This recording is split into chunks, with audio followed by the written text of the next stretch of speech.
Good morning, student. All of you. We are going to take second video of the lesson. Think before you speak.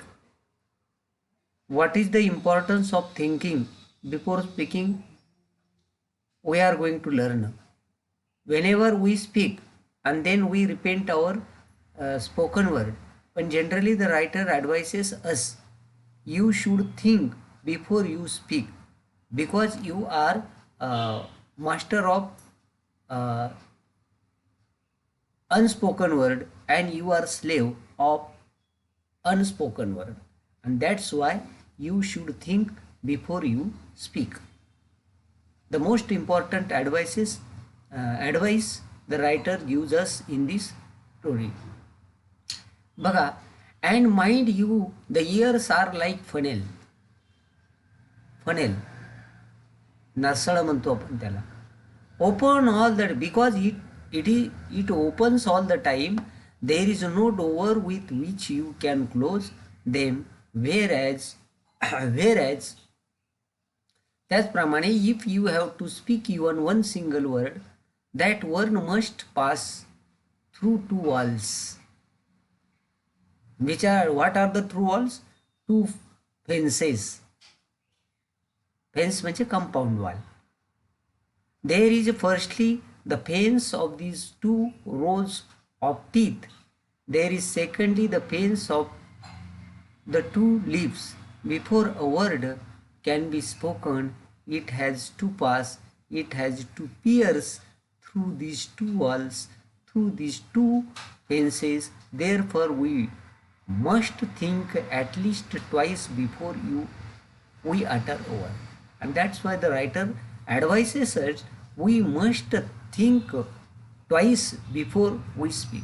Because whenever we speak a word, whenever we utter a word, it has to pass through two compound walls. First teeth and the second compound wall is lips. A very wise man remarked that of the unspoken word you are a master, of spoken word you are a slave.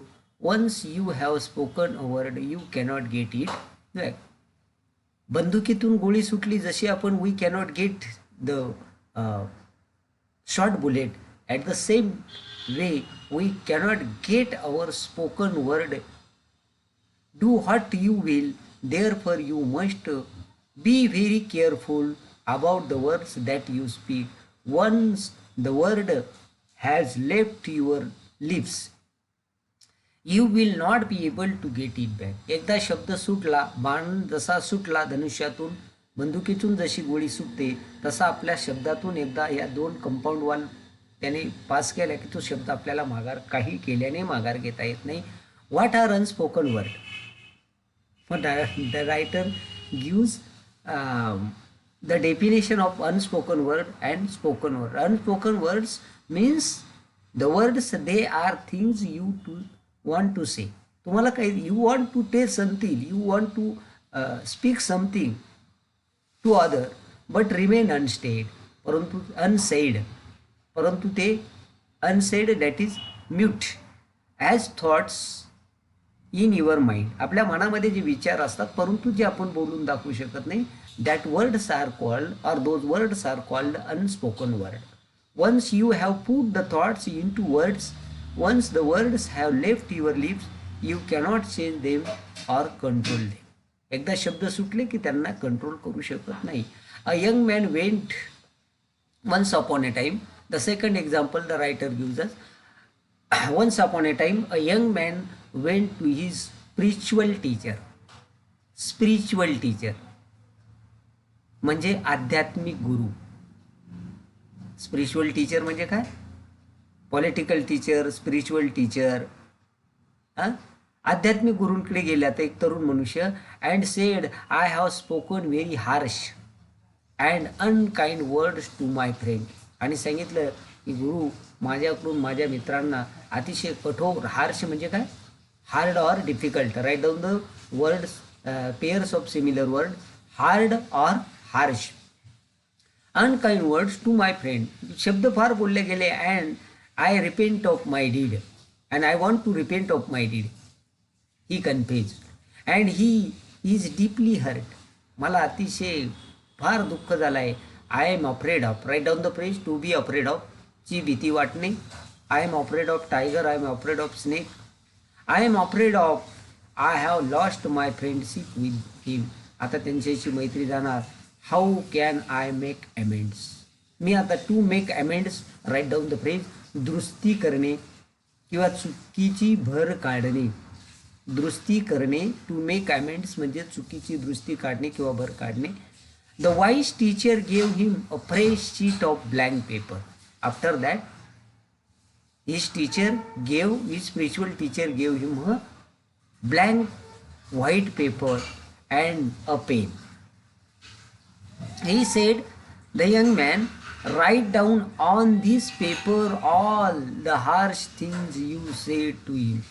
आणि तू जेवढे शब्द तुझ्या मित्रांना वापरले hard word तेवढे याच्यावर लिही. The young man did as he was told. सांगितल्याप्रमाणे त्याने सुटण्याची he obeyed the order of his teacher and showed the paper to the teacher. शिक्षकांना दाखवला तो पेपर. आता guess the meaning of was taken aback. To take aback. Write down the phrase. At first to take aback माघार घेणे. Write down the phrase. To take aback माघार घेणे. Now tear up. To tear म्हणजे फाडणे आणि tear म्हणजे अश्रू पण होतं. या ठिकाणी लक्षात घ्या. टिअर्स आणि tear. Tear up this. Tear tore आणि torn. Tear tore. T O R past tense tore and past participle torn. Tear up this sheet of paper into as many small bits as you can. As possible as you can. तुला जेवढे बारीक बारीक तुकडे याचे करता येतील तेवढे कर. त्या गुरूंनी त्या तरुणाला सांगितलं. The wise teacher said. Wise means clever. Here wise means clever, intelligent, talent, brilliant. Soon the single sheet was torn. आणि ते तुकडे to into 100 tiny. Tiny means fragile. FRAGILE. Tiny means and ant has a tiny brain. मुंगीला सुद्धा एक चिमुकला असा मेंदू असतो. Tiny means very little. Tiny means very little or fragile. FRAGILE. Bits of paper. Throw the bits out of this window. आणि सांगितलं की फेकून दे कागदाचे बारीक बारीक झालेले तुकडे. काय कर फेकून दे. Teacher told him. That was easily done. आता he tore the paper. The young man tore the paper into very small pieces and throw them out of the window. The teacher told. That was easily done. It was windy day. The wind might be blowing. वारा वाहत असेल कदाचित. And the tiny beads were scattered. Scatter म्हणजे काय? विखुरणे. Write down the word SCATTER. Scatter म्हणजे विखुरणे. Or spread. SPREAD. Similar word त्याला. SPREAD. Spread. Far and wide. ती कागदाच्या चिठुऱ्या दूर दूर गेल्या. As the young man watch. त्या तरुण तो बघतच राहिला. Now go out into the street. जा रस्त्यावर जा. And collect. टू कलेक्ट म्हणजे काय? To gather. जमा करणे, गोळा करणे. As many bits of the paper as you can. आणि तेवढे कागद तुला गोळा करता येतील तेवढे तुकडे. Tiny bits of paper you have to collect. The young man was advised. The teacher ordered him. The young man was taken aback. मी तुम्हाला सांगितलं टू टेक अबॅक म्हणजे माघार घेणे. माघार घेणे त्याचा वाक्यात उपयोग लिहून घ्या. डोंट टेक अबॅक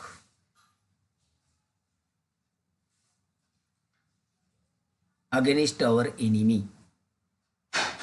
शत्रूच्या माघार कधी घ्यायची नाही. But that will be difficult. परंतु येतं कठीण आहे. ही स्टॅमर्ड. STAMMER. स्टॅमर म्हणजे काय?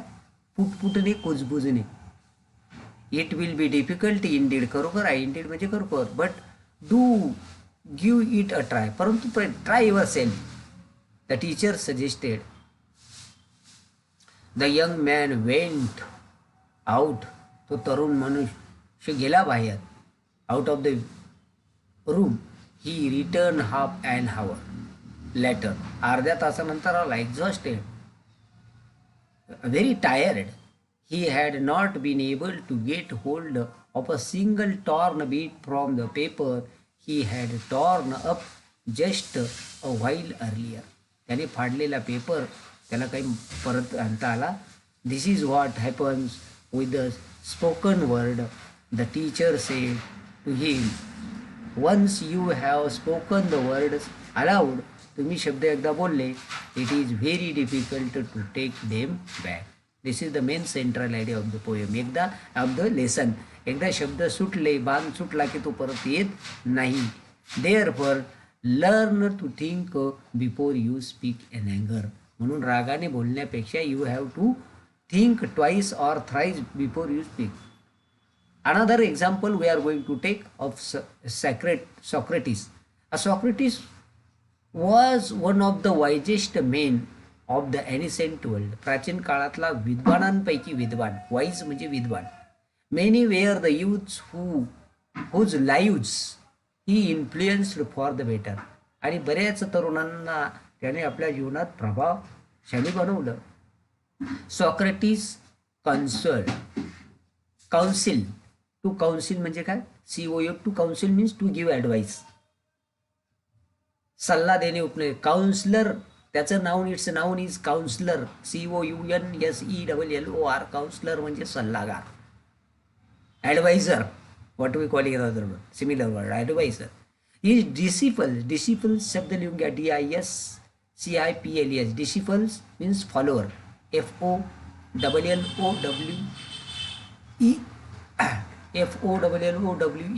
फॉलोअर्स. आणि त्याला अजून एक समानार्थी सोपा शब्द आहे, student. STUDENT. Student or pupil. To keep their mouth shut. तोंड बंद ठेवायचं. And speak only Wien absolutely necessary. You have to keep your mouth shut. If it is very essential to speak, then open your mouth, otherwise not. Such type of advice was given by Socrates to his followers on 3 conditions. One wise one, oh wise one, how many we know when it is right to speak. बोलणं कसं शक्य आहे? They asked him. Open your mouth to speak only after you have asked yourself 3 questions on 3 conditions. 3 essential conditions and received an affirmative. Affirmative म्हणजे काय?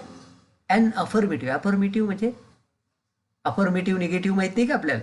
अफर्मेटिव्हच्या opposite word negative, पण अपोजिटला समानार्थी शब्द आहे. अफर्मेटिव्हला सिमिलर वर्ड आहे positive. POSITIVE.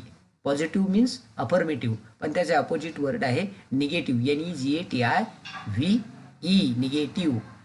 NEGATIVE. Write down. You have to write down many words as possible as you can. Answer to each of the 3 reply Socrates. 3 प्रश्न. What were the 3 questions? The first question we must ask ourselves before speak, is it true? Is it true means? Is it means? What does the word it? It means your spoken word. If we are not sure about the Veracity of what? Veracity of what we are saying. Veracity means truthness. Truthness. TRUTH. Truthness. सत्य किंवा true. True म्हणजे ॲक्झेक्टिव्ह आहे, truth हे noun आहे, म्हणून व्हेरिसिटीला समानार्थी शब्द truth आहे. It is better that we do not utter a word. त्यापेक्षा शब्द न उच्चारलेला